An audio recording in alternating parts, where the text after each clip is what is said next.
Ever get the feeling that life's kind of keeping score, that maybe there's a cosmic ledger out there balancing out the good and the bad in the universe? Yeah. Well, welcome to the Quantum Soul. Yes. Today we're diving deep into the concept of karma. Right. What is it really? Yeah. Beyond the bumper sticker slogans. Right. Can science actually weigh in on this ancient idea? It's fascinating how karma, a concept with roots in ancient spiritual traditions, still resonates with us today. It speaks to our innate sense of fairness. This idea that actions have consequences that ripple outwards. Okay, so let's start with the basics. Okay. Karma. What is it? Yeah. Where does it come from? And what are the core beliefs surrounding it? The word karma originates from Sanskrit, learning action or deed. Okay. It's a central concept in Eastern philosophies, particularly Hinduism and Buddhism. The core idea is that every action, whether physical, mental, or emotional, generates a corresponding force that shapes our future experiences. Okay. It's this intricate dance of cause and effect, suggesting that what we put out into the world ultimately comes back to us. So it's not just about instant payback, right? Right. We're talking about a more subtle, Yeah. perhaps even cosmic system of balance. Precisely. Karma isn't about punishment or reward in a simplistic sense. Right. It's a far more nuanced concept, suggesting that our actions create imprints or karmic traces that shape our journey, potentially even across lifetimes. Think of it like throwing a pebble into a still pond. Okay. The ripples spread out, influencing the entire surface long after the initial splash. Okay, I'm starting to see how some people connect this to scientific principles. Yes. It's like Newton's third law of motion. Exactly. Every action has an equal and opposite reaction. That's one of the key arguments for a scientific basis for karma. Proponents point to this interconnectedness, suggesting that our actions set off chains of cause and effect that ripple outward, influencing the universe around us. And then there's the law of conservation of energy. Yes. Energy can't be created or destroyed, Right. only transformed. So could the energy of our actions somehow linger, shaping our reality in ways we might not fully grasp? It's a compelling thought, isn't it? Yeah. If we consider intention as a form of energy, perhaps the energy of our thoughts and actions doesn't simply vanish, but continues to interact with the universe, shaping our experiences and the experiences of those around us. It's almost like we're leaving energetic footprints with every choice we make. I like that. So does that mean a lifetime of good deeds creates this like positive karmic bank account? Okay. And what about the bad stuff? Yeah. Does that build up negative energy? Yeah. It's not quite as simple as a cosmic bank account. Okay. Remember, karma isn't about a tally of good deeds versus bad deeds.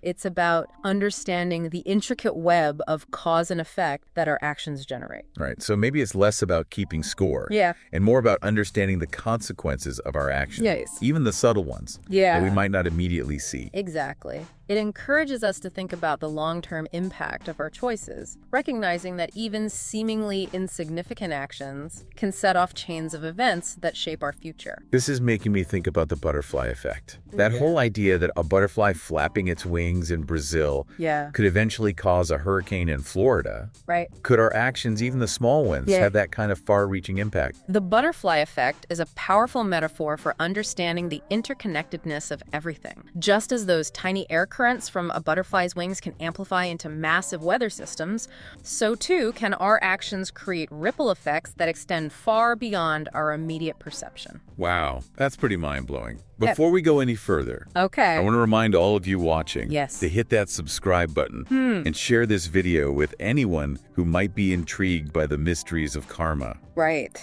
Let's keep this conversation going and encourage more people to consider the implications of their actions. Absolutely. It's a conversation that transcends cultural and religious boundaries, inviting us to explore the ethical implications of our choices and strive to live in a way that creates positive ripple effects. Now, I know there are folks out there who are skeptical about a scientific basis for karma. Right. They say, how can you measure it? What instruments can you use to detect this karmic energy? The challenges of measurement are certainly significant. Science relies on observation, experimentation, and quantifiable data. And karma, particularly when it involves consequences that may manifest in future lifetimes, pushes the boundaries of what we can currently test and verify. So how do we even begin to approach the study of karma from a scientific perspective.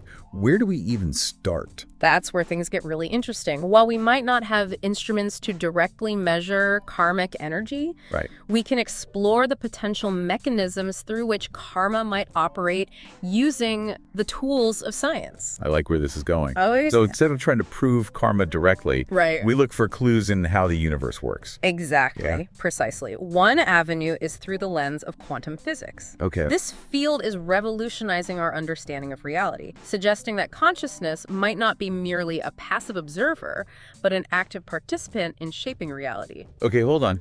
Quantum physics, that's the stuff of subatomic particles and parallel universes, right? How does that connect to karma? Quantum physics challenges the deterministic view of the universe, suggesting that at the most fundamental level, reality is probabilistic and influenced by observation.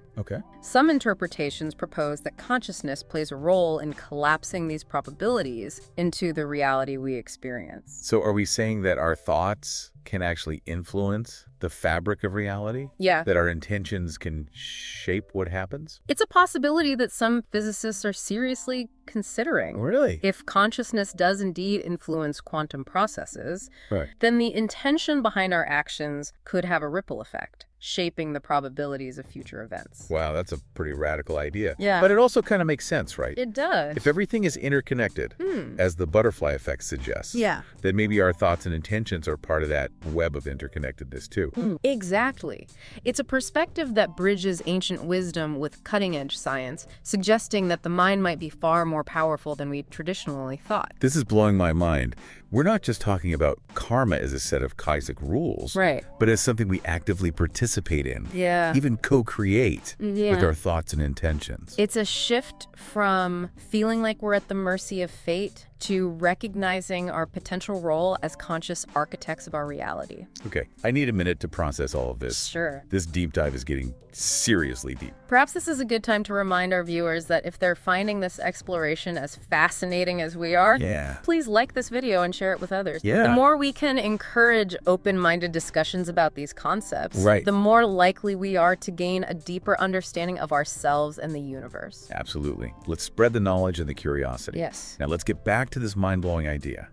If our thoughts can shape reality, what does that mean for how we approach the concept of karma? It suggests that we have more agency than we might realize. Instead of simply reacting to circumstances, we can actively choose the thoughts, intentions, and actions that we put out into the world. So we're not just passive recipients of karmic fate, but active participants in shaping our karmic experience. Precisely. It's about recognizing that our choices matter, not just in terms of their immediate consequences, but also in terms of the energetic ripples they create. This is making me think about the power of positive thinking, visualizations, and affirmations. Are we talking about that kind of conscious intentions setting? Those practices can certainly be seen through the lens of karma. If we focus our minds on positive outcomes, cultivate feelings of compassion and gratitude, and act with intention, we're essentially seeding the universe with positive energy. So it's not just about wishing for good things to happen, but actively aligning our thoughts, feelings, and actions with those desired outcomes. Exactly. It's about creating a coherence between our inner world and our outer experiences. This is making me think about those times when it feels like good things just seem to happen to certain people. Maybe they're not just lucky, but they've somehow, maybe subconsciously, cultivated this positive karmic momentum. It's certainly possible. We often underestimate the power of our subconscious beliefs and how they shape our perceptions and interactions with the world. If we're carrying around a lot of negativity and self-doubt, we might unconsciously create obstacles for ourselves. So how do we shift those subconscious patterns? Is it as simple as just thinking positive thoughts? It's often more complex than that. Our subconscious beliefs are shaped by a lifetime of experiences, conditioning, and cultural influences. It takes conscious effort and self-awareness to identify and transform those limiting patterns. So we need to be mindful of the thoughts and beliefs we're holding on to. But where does that leave the skeptics who say, Look, karma is just a bunch of woo-woo, feel-good nonsense. Okay. Show me the scientific proof. Skepticism is healthy. Yeah. It challenges us to examine our beliefs and seek evidence. Right. And while the scientific study of karma is still in its early stages, there are areas where science and spirituality seem to be converging. So there are actual scientific studies that hint at the possibility of karma. What kind of research are we talking about? One area is the study of near-death experiences, NDEs. Okay. Some individuals who have had NDEs report profound shifts in their understanding of interconnectedness, purpose, and the consequences of their actions. While subjective, these experiences offer intriguing glimpses into the nature of consciousness and its potential relationship to a larger reality. That's fascinating. It's like those who've had a brush with death come back with a heightened awareness of the importance of living a meaningful life and making choices that align with their values. Yeah. Exactly. And while we can't scientifically prove the validity of these experiences, they do raise important questions about the nature of consciousness and its potential survival beyond physical death. So even if science can't fully explain karma yet, these near-death experiences offer a tantalizing glimpse into the possibility that there's more to our existence than meets the eye. Precisely. They challenge us to remain open to possibilities that might currently lie beyond the realm of scientific measurement. Okay, I'm ready to dive deeper into this rabbit hole. What other scientific avenues are researchers exploring when it comes to understanding karma? Another fascinating field is epigenetics. Okay. This explores how environmental factors and experiences can actually alter gene expression, impacting not only our own health, but potentially even passing those changes down to future generations. Wait, so you're saying that trauma or even positive experiences could leave a mark on our DNA, and we could pass that on to our kids? It's a revolutionary concept that challenges the traditional view of inheritance. Right. While we don't inherit specific memories or experiences, epigenetics suggests that our ancestors' lives can have a tangible impact on our own. Now that's a whole other layer to the karma conversation. Right. It's like saying that the actions of past generations can ripple through time, influencing the present and the future. Exactly. It raises the question of whether karmic patterns, if they do exist, might operate on a biological level as well, potentially impacting the lives of our descendants. It's like this cosmic tapestry where everything is woven together, past, present, future. It's mind-boggling, but also incredibly beautiful. It speaks to the profound interconnectedness of all living things, suggesting that our choices have implications that extend far beyond our individual lives. Okay, so we've got quantum physics, near-death experiences, epigenetics. All these areas hinting at a reality that's far more mysterious and interconnected than we might have imagined. But where does that leave us in terms of actually understanding karma? Okay, can we ever truly prove or disprove it scientifically? That's the million-dollar question. Right. The scientific method, as we currently understand it, is primarily focused on the material world.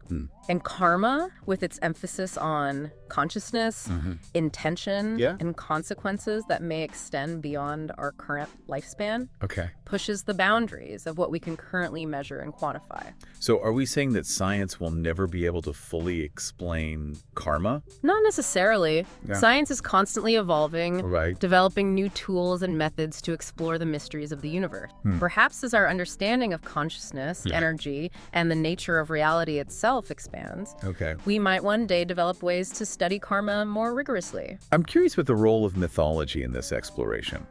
Almost every culture has stories about cosmic balance, fate, and the consequences of actions. Is that just coincidence? Or could it be hinting at a universal truth? Mythology often reflects deep-seated human intuitions about the nature of reality.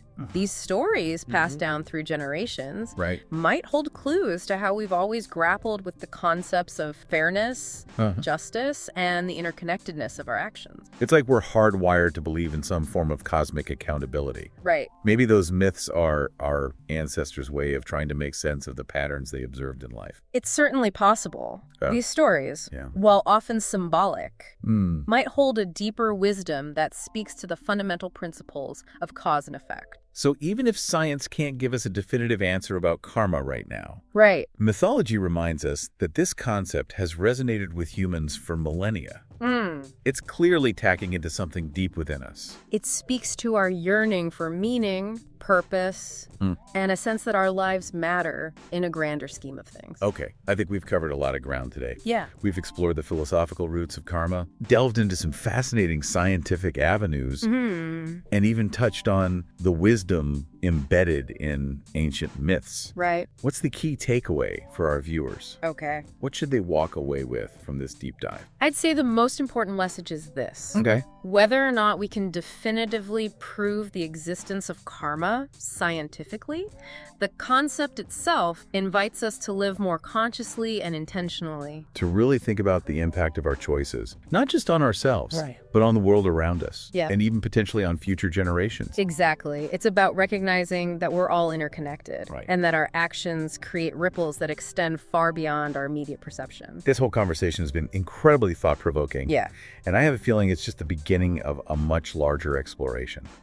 Before we wrap up, okay, I want to encourage everyone watching to hit that like button and share this video with anyone who might be on their own journey of understanding karma. Right. Let's spread the knowledge, the curiosity, and the inspiration to live more consciously. It's a journey worth taking. Right. And perhaps as we continue to explore the mysteries of the universe and ourselves, we'll gain a deeper understanding of this ancient and profound concept. If you'd like to keep exploring these big questions with us, be sure to subscribe to The Quantum Soul. Yes. And remember, there are 2 videos on your screen right now.